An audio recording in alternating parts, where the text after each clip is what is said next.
Ashok Karna sir ಮೊದ್ಲೆಲ್ಲ ಅವ್ರ ದೊಡ್ಡ ಮಗ ರಾಜೇಶ್ ಕರ್ಣ ಅವ್ರ ಮಿಮಿಕ್ರಿನ ನೆನ್ಸ್ಕೊಂಡು ತುಂಬಾ ಬೇಜಾರಾಗ್ತಿದ್ರು. ಆದ್ರೆ ಈಗೆಲ್ಲ ಅವ್ರ ಚಿಕ್ಕ ಮಗ ಸುನಿಲ್ ಭಯನ ನೆನ್ಸ್ಕೊಂಡು ಚಿಂತೆ ಮಾಡ್ತಿದ್ದಾರೆ. ಅವರು ಚಿಕ್ಕ ಮಗುವಾಗಿದ್ದಾಗ ಯಾವ ಸಮಸ್ಯೆನೂ ಇರ್ಲಿಲ್ಲ. ಆದ್ರೆ ಅವ್ನ್ ಬೆಳೀತಾ ಬೆಳೀತಾ ಅವನ ಭಯಂಕರವಾದ ಕಾಯಿಲೆ ಪ್ರತಿದಿನ ಸಮಸ್ಯೆಯನ್ನು ಉಂಟು ಮಾಡುತ್ತಿತ್ತು.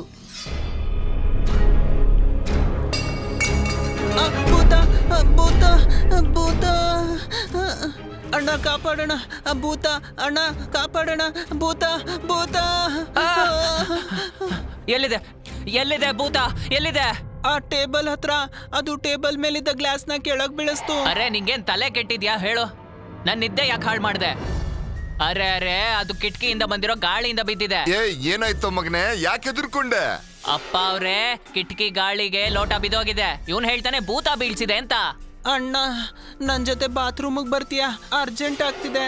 ಅರೆ ನನ್ಗೇನ್ ಬರ್ತಿದ್ಯಾ, ನೀನೇ ಹೋಗು. ನನ್ ಜೊತೆ ಬನ್ನಿ, ನನಗ್ ತುಂಬಾ ಭಯ ಆಗ್ತಿದೆ. ಒಂದ್ ವೇಳೆ ಬಾತ್ರೂಮ್ ಅಲ್ಲಿ ಭೂತ ಕೂತಿದ್ರೆ? ಅರೆ ನಿನ್ನ ಭೂತ ಏನಲ್ಲಿ ನೀರ್ ಕುಡಿಯತ್ತಾ? ಬಾತ್ರೂಮ್ ಮಾಡಕ್ ಯಾಕೆ ಬರತ್ತ ಅಲ್ಲಿಗೆ? ರಕ್ತ ಕುಡಿಯುತ್ತಲ್ಲ, ಕೇಳಿಸ್ಕೊಂಡಿಲ್ವಾ? ಬೂರ್ಖಾ ತಾತ ಹೇಳ್ತಿದ್ರು, ಡ್ರಾಕುಲಾ ಹೇಳ್ತಂತೆ ರಕ್ತ ಕುಡಿತೀನಿ ಅಂತ. ಅಪ್ಪ ಅವ್ರೆ ಇವನ್ ತಲೆಯಿಂದ ಭೂತದ ಭಯ ಬಿಡಿಸ್ಬಿಡಿ. ಇವನ್ ನನಗ್ ತೊಂದ್ರೆ ಕೊಟ್ಟು ಕೊಟ್ಟು ನನ್ನೇ ಸಾಯಿಸಿ ಭೂತ ಮಾಡ್ಬಿಡ್ತಾನಷ್ಟೇ.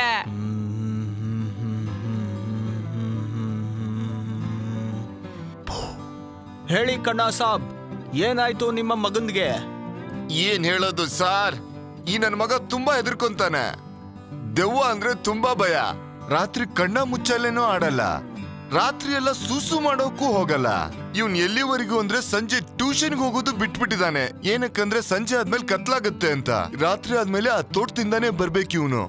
ಓ ಅಲ್ಲಂತೂ ಎರಡು ದೆವ್ವಾಗೇ ಇರ್ತದೆ. ದೆವ್ವ ಇರುತ್ತಾ?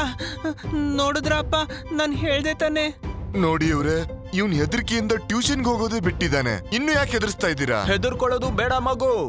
ನಾನು ನಿಮ್ದಕ್ಕೆ ಎಂತ ತಾಯ್ತೆನ ಕೊಡ್ತೀನಿ ಅಂದ್ರೆ ಅದನ್ನ ನಿಮ್ ಜೊತೆಗೆ ಇಟ್ಕೊಂಡ್ರೆ ಭೂತ ಪ್ರೇತ ಡ್ರಾಕುಲಾ ಪಿಚಾಚಿ ಅವರು ಯಾರು ಕೂಡ ನಿಮ್ದಕ್ಕೆ ಹತ್ರ ಬರೋದಕ್ಕೆ ಆಗೋಲ್ಲ. ಆಮೇಲೆ ನಿಮ್ದಕ್ಕೆ ಸಂಜೆಗೆ ಏನು ಅರ್ಧ ರಾತ್ರಿಯಲ್ಲಿ ಕೂಡ ಬರ್ಬೋದು. ಯಾರು ನಿನ್ನ? ಅದು ನಿಮ್ಗೆ ಮುಟ್ಟೋದಕ್ಕೂ ಆಗೋದಿಲ್ಲ. ನಿಜವಾಗ್ಲೂ ಅಂಕಲ್, ಬೇಗ ನನ್ಗೆ ಆ ತಾಯ್ತೆನ ಕೊಡಿ. ನಾನ್ ಇವತ್ತಿಂದನೇ ಟ್ಯೂಷನ್ಗೆ ಹೋಗ್ಬೇಕು. ತಗೊಳ್ಳಿ, ಇದು ನಿಮ್ದಕ್ಕೆ ರಕ್ಷಣೆ ಮಾಡುತ್ತೆ. ತಾಯ್ತ ಕಟ್ಟಿದ್ಮೇಲೆ ಸುನಿಲ್ಗೆ ಧೈರ್ಯ ಜಾಸ್ತಿ ಆಯ್ತು. ಅವನ್ ಸಂಜೆ ಹೊತ್ತು ಟ್ಯೂಷನ್ಗೆ ಹೋಗಕ್ಕೆ ಶುರು ಮಾಡ್ತಾನೆ. ಓದ್ ಮುಗಿಸಿ ವಾಪಸ್ ಬರೋವಾಗ ಕತ್ಲೆ ಆಗಕ್ ಶುರುವಾಗತ್ತೆ. ಅವನು ಅಡ್ಡದಾರಿಯಲ್ಲಿ ನಡ್ಕೊಂಡ್ ಬರೋವಾಗ ದಿಢೀರಂತ ಎರಡು ದೆವ್ವಗಳು ಜೋರಾಗಿ ನಕ್ಕಿ ಅವನ್ ಮುಂದೆ ಬರಷ್ಟೆ. ತುಂಬಾ ದಿನ ಆದ್ಮೇಲೆ ಒಳ್ಳೆ ಊಟ ಸಿಕ್ಕಿದೆ, ಇವನಂತೆಂದು ಹಸಿವು ನೀಗಿಸ್ಕೋಬೇಕು. ನಮ್ಗಿವತ್ತು ಒಳ್ಳೆ ಬೇಟೆ. ನೀವು ಏನ್ ಬೇಕಂದ್ರು ಮಾಡಿ, ನಾನಂತೂ ಹೆದರ್ಕೊಳ್ಳೋದಿಲ್ಲ. ನನ್ನ ಹತ್ರ ಅಲಿ ಅಂಕಲ್ ಕೊಟ್ಟಿರೋ ತಾಯ್ತೆ ಇದೆ. ಆಶ್ಚರ್ಯ ಆಗ್ತಿದ್ಯಲ್ಲ, ಈ ಹುಡುಗ ನಮ್ಮನ್ನ ನೋಡಿ ಹೆದರ್ಕೋತಿಲ್ಲ. ಅವನು ಪಾಕೆಟ್ ಒಳಗಡೆ ಕೈ ಹಾಕೊಂಡ್ ನಿಂತಿದ್ದಾನೆ. ಹಾಗಾದ್ರೆ ಖಂಡಿತ ಅವನ್ ಪಾಕೆಟ್ ಒಳಗೆ ಏನೋ ಒಂದ್ ತಾಯ್ತಿರ್ಲೇಬೇಕು. ಹಾಗಾದ್ರೆ ಇವನ್ನ ಬಿಟ್ಬಿಡೋಣ, ಬೇರೆ ಯಾರನ್ನಾದ್ರೂ ಹುಡ್ಕೊಂಡು ಹೋಗೋಣ ಬಾ.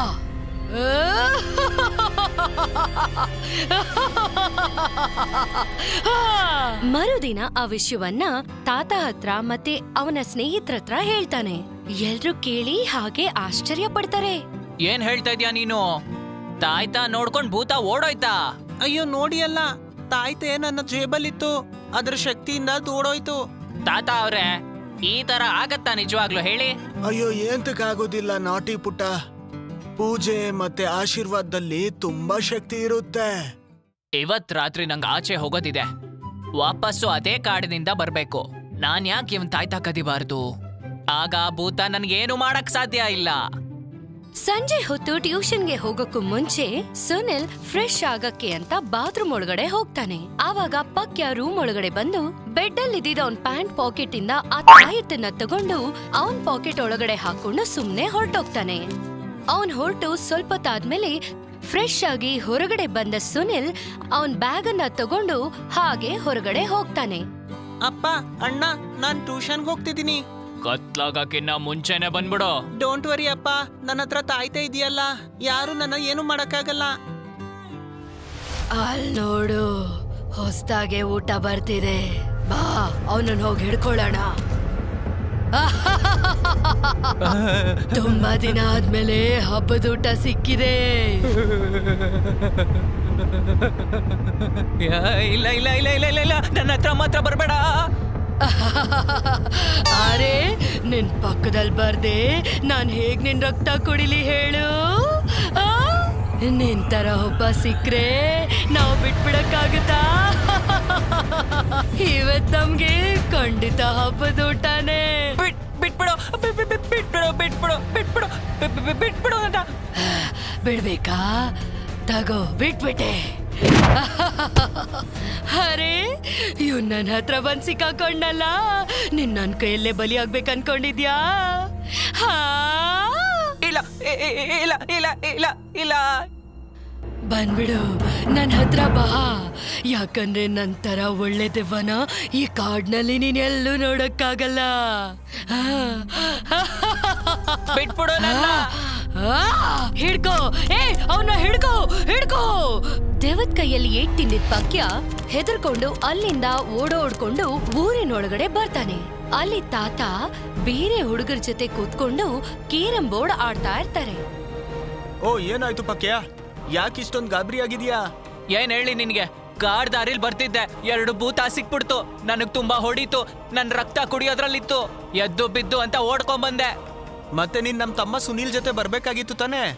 ಅವನ ಹತ್ರ ತಾಯ್ತೆ ಇದೆ. ದೆವ್ವ ಅವನನ್ನ ಏನು ಮಾಡಲ್ಲ. ಅಯ್ಯೋ, ಅದು ಅವನ ಹತ್ರ ಇಲ್ಲ, ನನ್ನ ಹತ್ರನೇ ಇರೋದದು. ಇಲ್ ನೋಡು. ನಿನ್ನ ಹತ್ರನಾ? ಹಾ, ರಾತ್ರಿ ಕಾಡ್ ದಾರಿಲಿ ಬರೋದಿತ್ತು. ಭೂತಗಳಿಂದ ತಪ್ಪಿಸ್ಕೊಳ್ಳೋದಕ್ಕೆ ಈ ತಾಯ್ತಾನ ಅವ್ನ್ ಜೋಬಿಂದ ಕದ್ಬಿಟ್ಟೆ ನಾನು. ಆದ್ರೂ ಆ 2 ಭೂತಗಳು ನನ್ನ ಗಾಳಿಲಿ ಎಸಿತಾ ಇತ್ತು, ತಿರುಗಿಸಿ ಎಸಿತು. ಆಗ ಸುನೀಲ ಬಂದ್ಬಿಟ್ಟ ಅಲ್ಲಿ. ಅದ್ರ ಧ್ಯಾನ ಆ ಕಡೆ ಹೋಯ್ತು. ಆಗ ನಾನು ಓಡ್ ಬಂದ್ಬಿಟ್ಟೆ. ಅರೆ, ಹಾಗಾದ್ರೆ ಸುನೀಲ್ ಎಲ್ಲಿ? ನಾನ್ ಇಲ್ಲಿದ್ದೀನಿ ತಾತ. ನಿನ್ಗೇನು ಆಗಿಲ್ಲ ತಾನೆ ಪುಟ್ಟ? ನನ್ಗೇನಾಗುತ್ತೆ? 2 ಭೂತ ನನ್ನ ನೋಡಿ ಓಡೋಯ್ತು. ನನ್ನ ಹತ್ರ ತಾಯ್ತಾ ಇದೆಯಲ್ಲ. ನಿನ್ನ ಹತ್ರ ಎಲ್ಲಿತ್ತು? ಅದು ಇವನ ಹತ್ರ ಇದೆಯಲ್ಲ. ಏನ್ ಹೇಳ್ತಿದ್ಯಾ ಅಣ್ಣ?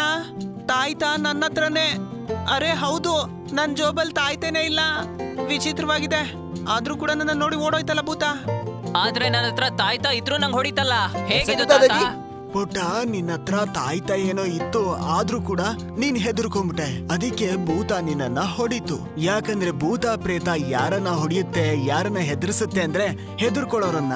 ಆದ್ರೆ ಸುನೀಲ್ ಹತ್ರ ತಾಯ್ತೆ ಇಲ್ಲ ಅಂದ್ರೂ ಕೂಡ ಅವನ್ ಅನ್ಕೊಂಡಿದ್ದ ಅವನ ಹತ್ರ ತಾಯ್ತೆ ಇದೆ ಅಂತ. ಹಾಗಾಗಿ ಅವನು ಕಾನ್ಫಿಡೆಂಟ್ ಆಗಿದ್ದ. ಆ ದೆವ್ಗಳನ್ನ ನೋಡಿ ಹೆದರ್ಕೊಂಡಿಲ್ಲ. ಆ ದೆವ್ಗಳು ಇವನ್ನ ನೋಡಿ ಓಡೋಯ್ತು. ಏನ್ ಅರ್ಥ ಆಯ್ತಾ? ಅರ್ಥ ಆಯ್ತು ತಾತ ಅವ್ರೆ. ಇದ್ರಿಂದ ಒಂದು ಮಾತಂತೂ ನಂಗೆ ಗೊತ್ತಾಯ್ತು. ತಾಯ್ತದಿಂದ ಏನೂ ಆಗೋದಿಲ್ಲ. ಎಲ್ಲಾನು ಮನುಷ್ಯನ ಕಾನ್ಫಿಡೆನ್ಸ್ ಅಲ್ಲಿ ಇರುತ್ತೆ. ಮತ್ತೆ ಕಾನ್ಫಿಡೆನ್ಸ್ ಇಂದ ಏನ್ ಸಮಸ್ಯೆ ಬಂದ್ರು ಎದುರಿಸ್ತಾನೆ ಮನುಷ್ಯ.